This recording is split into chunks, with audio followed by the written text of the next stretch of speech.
Well, good evening. Hi, guys. Welcome to You Got Roasted. Oh, yes, yes, yes. The gift that keeps on giving. Shalia and Jeff. Ew. Yes, ew.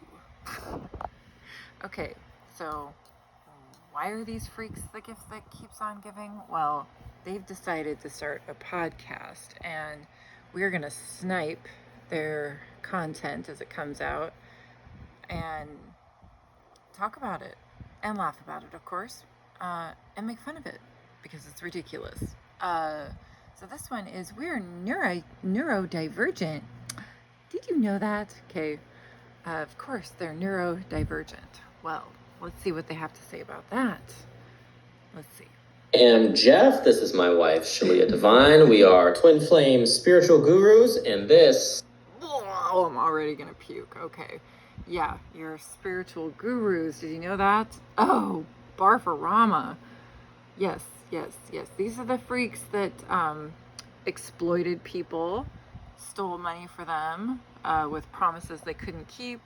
And when they realized they couldn't keep it, they forced their followers, yes, their cult leaders, not spiritual gurus, to switch gender so they could match them up to be twin flames so that they didn't look like frauds, the frauds that they are. So, anyway, so this is their new idea to do a podcast. Yeah. Is podcast number two. And today we're going to be talking about neurodivergence. And surprise, surprise, both of us are actually neurodivergent. Surprise, surprise. In unique ways, and we're gonna get into that. So Shalia is kind of the studied one, the boss of this. We know Shalia is the boss, Jeff. We know. One, she said. Why are you poking me? Some good breakthroughs, and I have, and it's a large part of it is thanks to my twin flame, Jeff. Another moment to barf. Ew. Who did a little chat GPTing on me. So I'll start at the beginning. Oh, you mean you're being diagnosed neurodivergent by chat GPT? Wow, good job, Jeff. Way to diagnose your wife. In our podcast number 1, we discussed just very briefly in passing that we found out we were neurodivergent. And so... Through chat GPT, mind you, okay? Not a licensed therapist. I thought, I'd like to talk about that first because in our next podcast, this is the second podcast, so in our third podcast, we're going to do our origin stories, and I think it's going to give more context. Your what, lady? Your origin stories? Oh boy. Can't wait to snipe that one. To our origin stories, if you guys know the dealio. No, we don't. Why don't you tell us? With our neurological wiring. No, I think that's what we're all trying to figure out, both of you. So, you may or may not know that the month of April is Autism Awareness Month, or the autistic community likes to call it Autism Acceptance Month.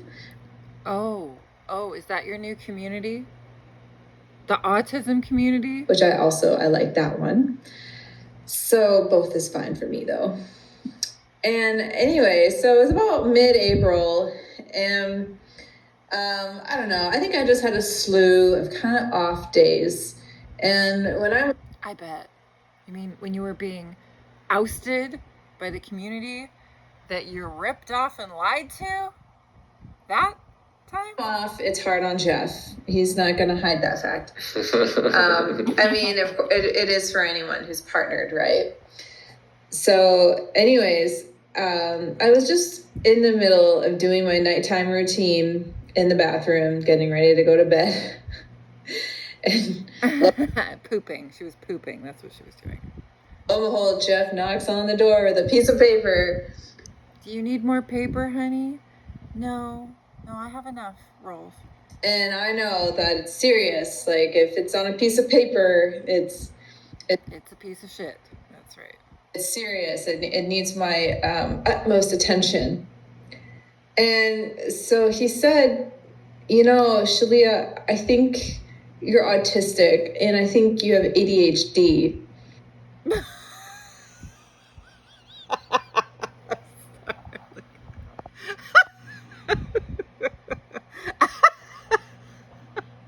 Well, that face just says it all.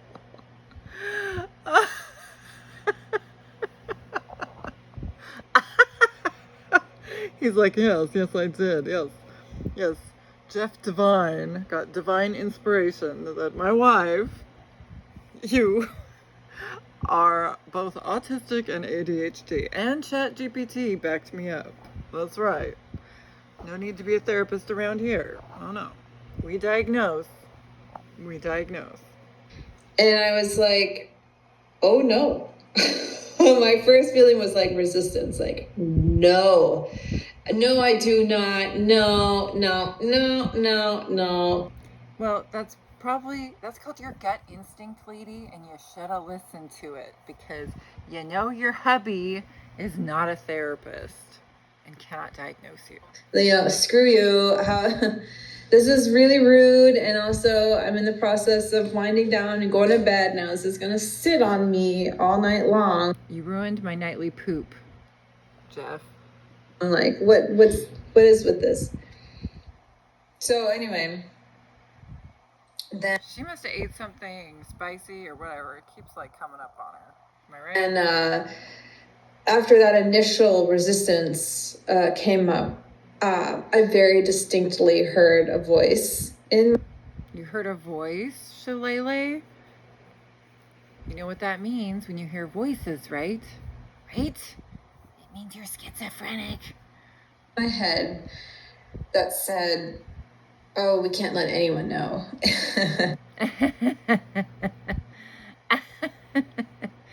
Don't let anyone know about the voices in your head. No one must know that we're not normal. And we know you're not normal. I mean, I'm sorry to burst your bubble, but we've known that for quite a while. And I could feel this overwhelming anxiety, like it's okay if I know, and maybe Jeff knows, but we all know you're not normal. It's not okay if anyone else knows. It's not normal to be scam artists. It's not normal to pretend you're Jesus and change your last name to Divine. That is not normal. And then I could feel I put like a distance between myself and that voice. I became very curious, and I was like, okay, what is this voice and why is it behaving and acting this way? You should probably talk to a real therapist about that, lady.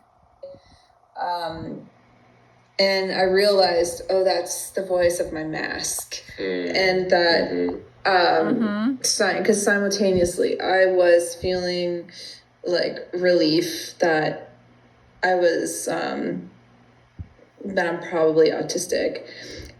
What the ever-loving hell? And I read through the sheet of ChatGPT. Oh no. Is this what the world is coming to, people? ChatGPT is diagnosing us. And I didn't resonate with ADHD, but I certainly resonated with autism. And honestly, that was all I could handle. And so I thought, yeah, like this does kind of sum up my experience. I do kind of have these issues like around, for instance, like social relationships and communication, and I am. That's because you're a scam artist, not because you're autistic. Kind of like I like things a certain way, and yeah, you like to get something for nothing, don't you both?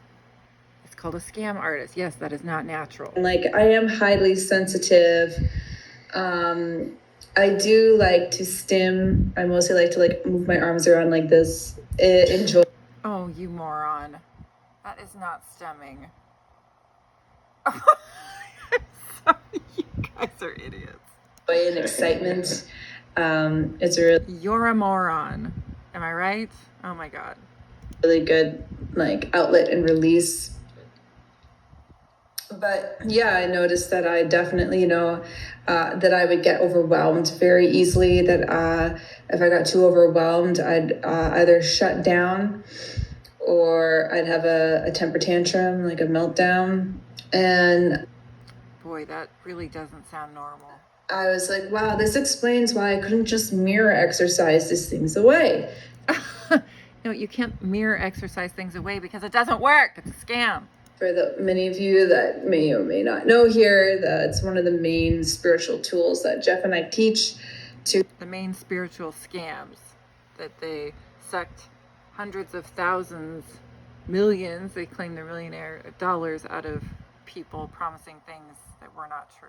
Heal twin flame separation. And like twin flame separation. Like twin flames, okay? It's not real. You are not the same soul. It's baloney.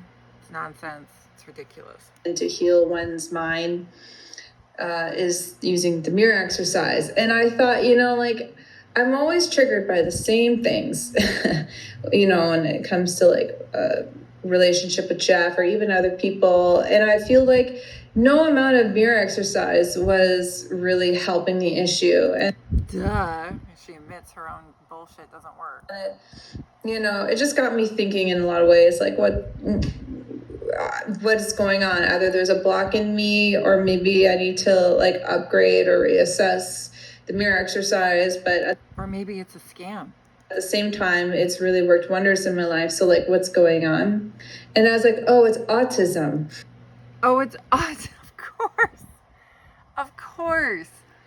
Your scam has a scapegoat called autism. Is that what you're trying to say?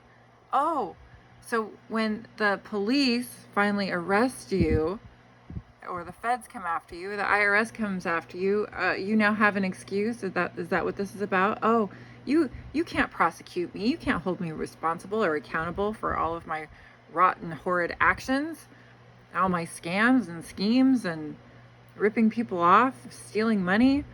You can't come after me because I'm neurodivergent. I'm autistic. I'm a disabled person. You can't come after me. Oh no. Oh, that's why, like, little things will just throw me off, or like I'll misunderstand something Jeff says, like in humor or in passing, and I'll like just grind on it for like hours or days. Like, what did he mean? Like, what is that? Like, why did he say that? It's not because you're autistic, you absolute freak. It's because your husband is a manipulative, narcissistic liar. That's why you don't understand anything he says. Or something I said, or blah, blah, blah. Like, just really overanalyzing the situation. And so I was like, oh, okay, like, this is the problem. Like, it's because I've been undiagnosed. And you're still undiagnosed, you idiot. When I was a teenager, I went through, was it like psychological testing or something? I think for like a learning disability. But from what I recall, like they never found anything. So because you're not autistic. So I really just slipped through the cracks because no, you just make bad decisions and you're not very smart. This was like not really a thing in the early 2000s. Like autism was mostly associated with like mostly like white boys and who had particular traits. And so, yeah, autistic traits. So I was like, I fell through the cracks like a lot of people can and do. And so I just felt like I went through like a mass awakening. And over the course of, say, like a month, I guess, I just been like moving through a lot of feelings, a lot of anger, grief. I wonder what they cut out there. Grief, confusion, also lots of joy and lots of happiness and like lots of relief. And I felt like the person that had always been inside of me could finally come out. And one of the books that helped me a lot was this book called Divergent Mind by Janera Narenberg. And just reading about neurodivergence and autism in that book, it just made so much sense to me. And I related deeper and deeper to like autism. I'm like, oh yeah, like that's definitely me, because there were Oh, so you can just choose to be autistic, right? Oh yeah, that sounds like I want to be something special. Okay, these are people that can never be normal. Okay, they have to be special, right? They have to be the second coming of Christ, is what he said he was, right? And he took on this Jesus type figure. And she's got to be special. She's got to be neurodivergent, right? She has to have an excuse for all the rotten things she does. There were times when I'd poke my head out the door to Jeff and I'd be like, I think I'm normal. Like, I feel normal. And he's like, no, you're definitely autistic. and then I'd think about it a little bit. I'm like, yeah, I think you're right. But I'd have these waves of like, but I feel like normal. And part of it was because of my masking allowed me to pass as neurotypical. And one of the things I found in my research was that approximately 20% of the global population that we know of is neurodivergent, and that it always has been as a human. So again, see, she wants to be part of the special group, right? And again, she wants an excuse for how she acts. Now, let's get forward. Let's see what she says. I'm sure it's all baloney. Studio. Because I was autistic. There was a local yoga studio here, and I was just being myself. Like, I'm not a disruptive person. I'm really sweet. I'm really wonderful. Oh no, you're not disruptive at all, Shalia. Actually, your real name is, what is her real name? Megan Plant. Megan. I'm gonna call you Megan. I'm tired of calling you Shalele, Shalia, or whatever your more exotic name is, because Megan was too boring.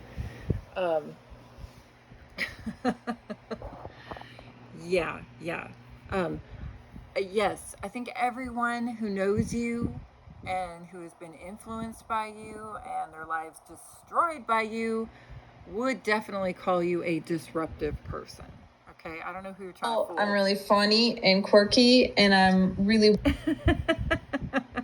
and a scammer and a criminal. Yeah. Warm, and I'm very sensitive, and I am very attuned socially to the social environment and to people. Right. So you can promise them things that are lies and completely not true, which is the same as lies. I'm not sure why I said that, but I'm just going to be redundant because you're a liar. It just takes me a lot longer to process and understand and recall. Like, yeah, no joke. How long did it take you to process that you were running a pyramid scheme and forcing people to do awful things like transition to a different gender to fit your agenda? What I'm processing, of the communication or the connection between me and said person. There's a lot that my brain has to see or process, like I was saying. Anyway, so I had been to several of their classes before over the course of 2 to 3 weeks. So I had a very clear expectation of the level of volume of music that would be in the class. And this particular class, the music was much louder than all the previous classes with this particular instructor and other instructors. And the volume was competing with the volume of her voice, and it was pretty upbeat music. And this was only 9 a.m., by the way, which is fine, okay, but it was quite upbeat, like MC Yogi and others that were like that. And I was already starting to teeter on like, I had a pretty stimulating morning. I'm going to get thrown into overwhelm rather than go to a yoga class and have my system be reset and focus on my exercise, which is really important. And I'm going to get into that in a minute. And so I asked the yoga teacher in the middle of her class, and I did so in a very like gentle way. As she was walking by me, I just whispered like, "Hey, it's a little loud. Can you turn it down?" And she turned it down, seemingly turned it down. And I think the music had just dipped at that moment because she asked, "Oh, is that better?" I'm like, "Yeah, like seems like it's better." But then actually the volume didn't change. And so it's about halfway through the yoga class, and my circuits were literally frying. And I'm like, I am going to pick up my mat and leave in literal tears. Like, I'm on my absolute edge here. And I didn't feel like it was fair for me to have to leave. I didn't think that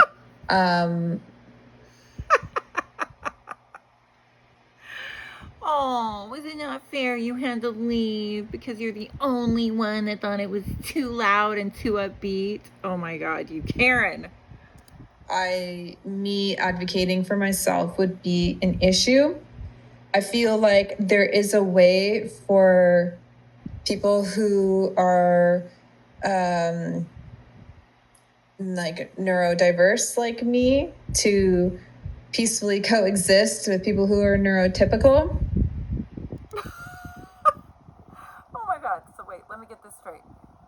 Your creepy husband, who thinks he's Jesus, the second coming of Christ, tells you that he gets divine inspiration, that you are autistic and neurodivergent. You reluctantly believe him, and now you're all in a few days later, and now you're upset that the yoga teacher isn't honoring your undiagnosed diagnosis that you made a few days ago, and that you're short-circuiting because the music is too loud, but you're the only one in the whole entire class that thinks the music is too loud and upbeat.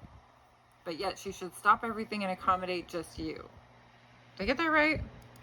Where everyone wins. And I know like even the person next to me was feeling like the music was a little too loud. Oh, she was just feeling that the person was feeling that? Oh my God, lady, you're crazy.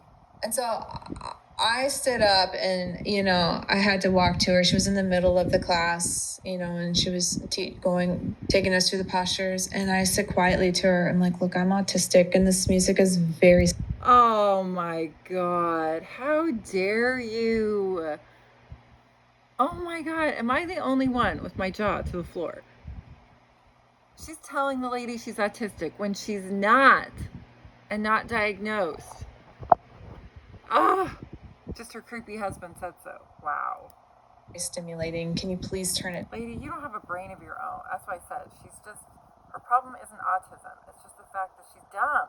Down. And she was like, oh, like I could see like I shocked her, like, oh, And so she turned it way down.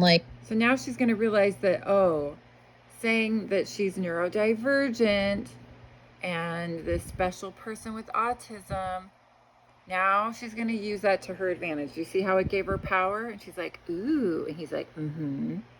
Ooh, this gives me power, because me telling her to turn down the music without telling her I was supposedly autistic, she didn't do it. But now she did it. Ooh, power, power, power. Give me more, give me more. Yum, yum, yum. Like to proper background music. And I could finally relax, and I could finally take in the class and like, okay, I'm going to be okay. And, I noticed that some of the older ladies after class, I think they were uncomfortable with me. The instructor, she asked, gee, I wonder why, you little entitled lying bitch. It's like after, if the volume was okay for me, and I said yes, and I thanked her. But she went and complained to her, the owner of the yoga studio, and I've also taken her classes. And she approached me before yoga class was to begin that she was teaching, and she said that I was being disruptive. And Yes. Yes, honey. Yes, you were. Very disruptive. People want to go to yoga class, have a good time, let their teachers do their teaching, play their music, and they don't want some little bitchy Karen lying saying, I'm entitled because I have a fake diagnosis and I'm going to use it to my advantage to get what I want while everybody else suffers. Ugh, you're so gross. And I felt like that is actually a really dangerous stigma to put on someone who is autistic. What's dangerous is you going around, throwing your weight around, your heavy weight around, telling people that they have to do what you want because you're autistic when you're not. Calling them disruptive. And I told her that I don't believe I was being disruptive and I'm not here to be a burden on anyone. But the Yeah. Liar. You want to cause everybody else to have a horrible day because you want validation that you get what you want.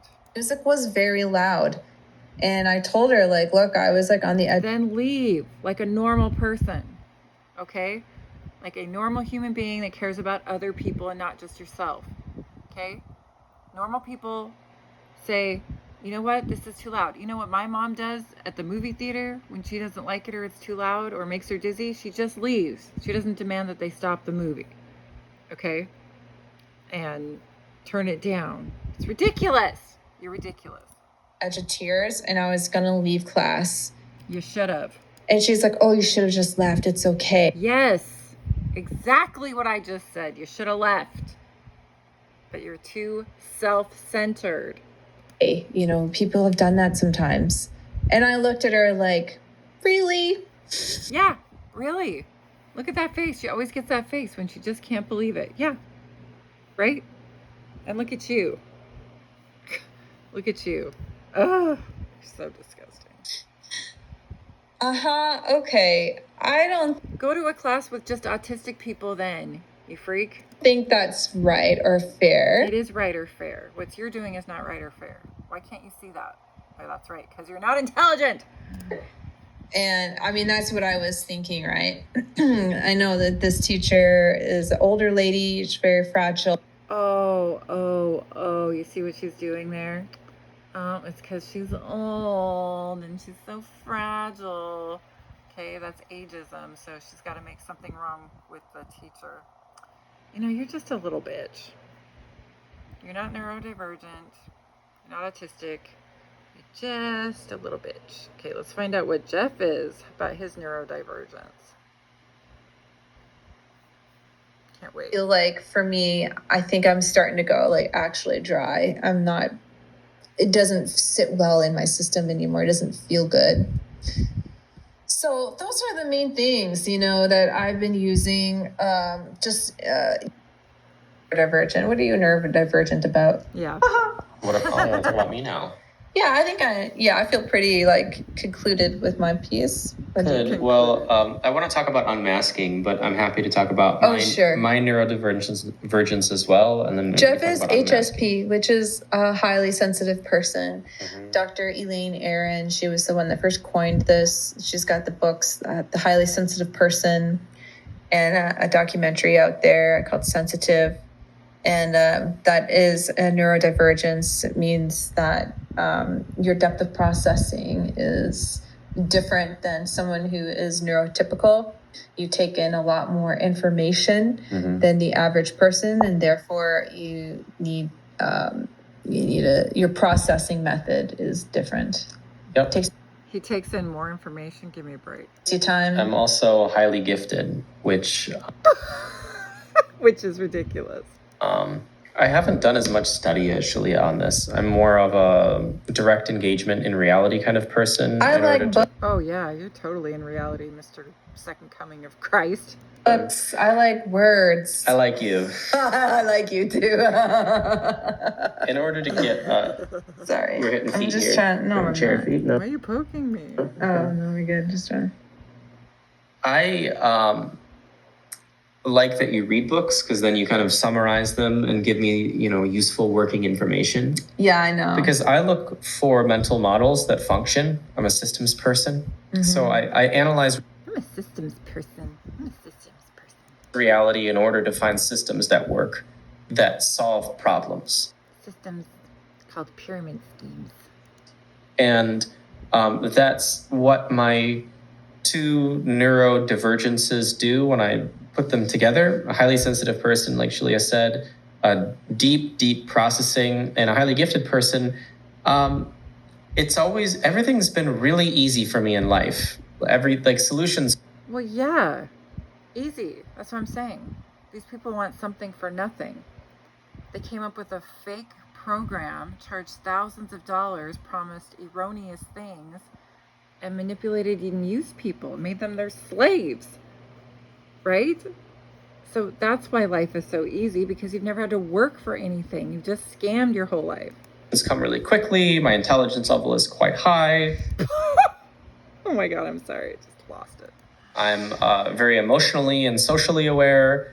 My mind moves really fast. I need a very intense experience of life in order to feel satiated. Otherwise, I get bored really easily like that. I've always been in awe of how you interact with people. Yeah, how you make a woman decide she needs to be a man to get her twin flame, and a man decide he needs to be a woman to get his twin flame, right? Right? In awe of that.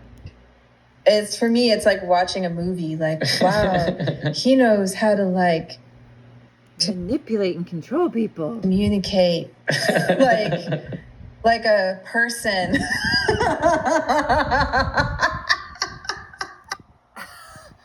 Like a person. Okay. No, he communicates like he's a god, like he's the second coming of Christ. He changed your name to divine. Okay? You're raising a daughter to be celibate, to be married to God and Jesus like him, to become his little sex slave probably. Yuck. It just always blows me away. I love watching it. To me, it's like watching the Olympics. There's Jeff. He's talking to the lawnmower guy.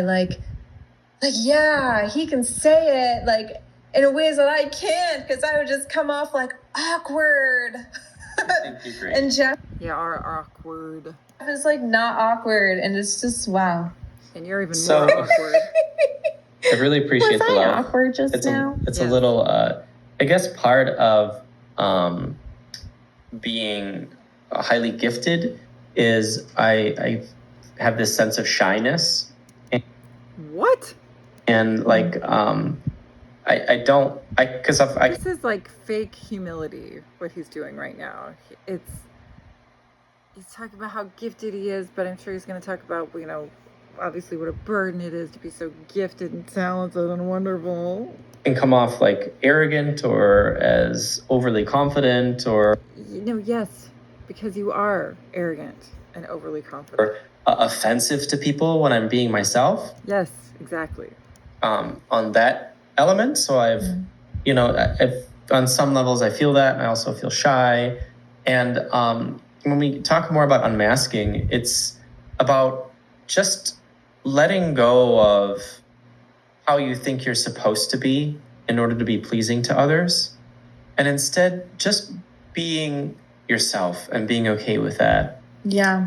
So raise your hand if you think he's being himself here, or if this is just a fucking act, an obvious fucking act.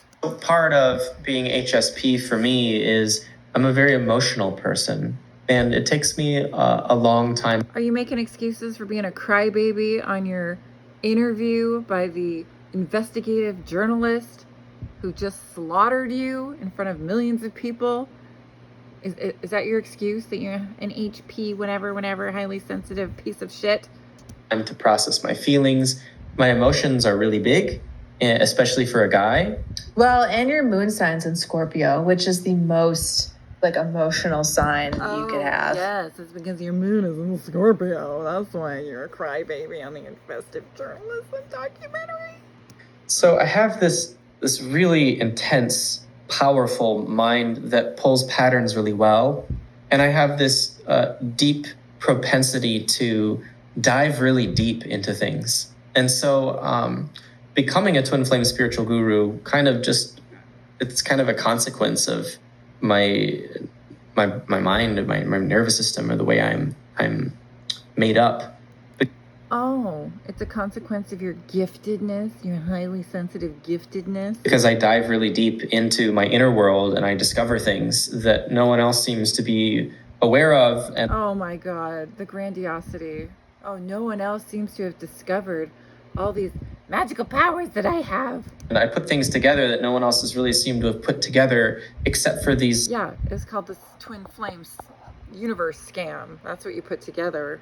And you got caught. And hopefully you'll go to jail someday and have to pay a big hefty fine called retribution? No, called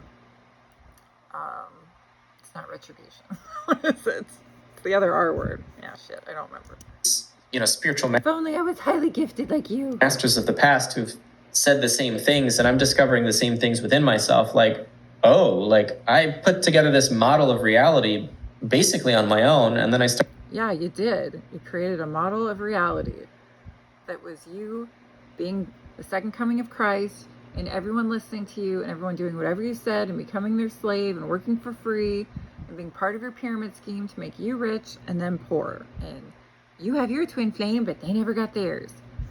Started to compare it to other models of reality, and like A Course in Miracles just validated everything I had already found. And strengthened it when I started to study A Course in Miracles more, and like Yogananda, Paramahansa Yogananda's teachings, same thing, just added more. You almost had something spicy for dinner. More depth and breadth to what Tell your slaves, your cooking slaves, to make something less spicy next time you go on air. I had already discovered, and also things that I had discovered that no one else has really spoken about in depth. Right, because nobody else can do what you do, Jeff. You're just so special. You're just so special, Jeff. Do you need to hear that every fight? You're just so special. You're so wonderful. Nobody thinks like you. Nobody dives as deep as you. Wow. So part of it for me is about being honest about how I am and authentic. Oh, you are not honest and you are not authentic. You are the opposite of honest, the opposite of authentic, and we all know it. And that's something I've worked, for my entire adult life to be, is authentic. I'm sorry, that's such a joke. But also really just, talking about unmasking. And this is... Talk about unmasking. You constantly wear a mask. It's a small thing for me in the way that my mind works. We know what's small. Your mind and your pee-pee. For Shalia, it's a much, much bigger thing. Yeah. Because She wishes it was much, much bigger, Jeff. We all know. the mask is something that you put out in order to be pleasing, in order to interact and work in the world. But it also holds trauma. So behind that mask is trauma. Even if, Of course, because you have to make up trauma in people to give them something to buy and heal from you, right? And listen to you. Second coming of Jesus, divine. Ugh. Yeah. if it's a small thing, like your I've been pretty good about being authentic. As far as I know, like we're only a Laugh out loud. Furthest thing from authentic, am I right? month into this, so I might have big aha moments and awarenesses moving forward. I'm for also me. HSP as well. Yeah. Mhm. So I Oh, are you highly gifted as well too? Dum moron? have the same traits as you. Makes it extra fun and spicy. Yeah, wow, sparkles. Yeah. So I'm sure one thing your love life is not spicy. The food you ate was spicy, but not your love life. You're not fooling anybody. You've already admitted that you've rejected his penis many times. Probably because it's so little. for me, it's been about just honoring my needs. That's been my big thing. It's like, Oh, your needs? Like a mansion? Like designer dogs? Like fertility treatments to get just the right kid that you want that never worked out? Your Corvette, your Porsche, your ridiculous cars, your ridiculous lifestyle, your ridiculous hair and beard and chest hair. I've kind of been meet Shalia's needs kind of person in the relationship, Oh yeah, we all believe that, right? and at my own expense, to the point of my own Oh sure. exhaustion. And Look at her. She's like, you fucking asshole. made sure my own needs are handled, but there's this element of not acknowledging or recognizing that, I'm neurodivergent. I'm not like a regular guy. And so, I'm neurodivergent. Like, I'm not just a regular guy. Like, I'm Jesus. Like, I'm the second coming. Like, I have a mansion. Like, pay me. And I'll tell you, I'll dive deep. I'll dive deeper than everyone in the whole world because I'm like fucking special and gifted. Like, So I can't play by the same rules for myself as a regular guy. Oh, yeah, see? I'm special. I don't have to play by the rules because I'm so fucking gifted. In the sense that a regular guy has a certain subset of needs, and this is kind of how he should act with those needs, and it's pretty well defined in our society. And so when I impose those rules upon myself, I'm actually not getting my needs met, and I'm functioning on suboptimal. But when I honor my actual needs, and at first it was like, oh, this is weird. Like, I'm way too emotional. I pressed against this for years. Why do I play so many video games? Oh, well, video games help me process my emotions while keeping my super active, highly gifted mind engaged enough so that it's satiated, so that I can actually sit down and feel through all these deep feelings and process them. So I can. What the hell are you talking about? That's why you have to play video games. Everybody plays video games to relax. Give me a break. Why is he trying to always tell us and convince us about how fucking special he is? Move forward in my life, because guess what? I'm going to take more big scoops of life and I'm going to ingest them and I'm going to sort and hopefully choke and then throw up through them, because my highly gifted mind is deeply, intensely inquisitive. Like, it's so voracious. I have to answer these unanswered questions, because if I don't, it's physically painful and psychologically. Oh my God, I don't think I can take this. It's physically painful if you can't answer your own questions. And emotionally painful to not honor my wiring, and recognizing that I have unique wiring. And yeah, it's called psychopath. It's your unique wiring. It's called narcissist. Yeah, it's called criminal mind. That's what you have. I'm sure we all in some way have some sort of unique wiring. Maybe I'm wrong, but yeah, many we do. I just told you what yours was. Many of us certainly do have unique wiring. And my main lesson here has just been honoring that wiring. Well, then be honest and honor the fact that your wiring is that of a criminal. Okay? You ran a criminal enterprise. Okay? You lied to people. You offered something that didn't exist. You scammed them. You messed with their brains. You started a church to avoid taxes. You admitted it. You're just a piece of shit. And that's how you're wired. Recognizing that you can't change your wiring. It's hardwired. Exactly. You cannot change your wiring. That's why you got roasted.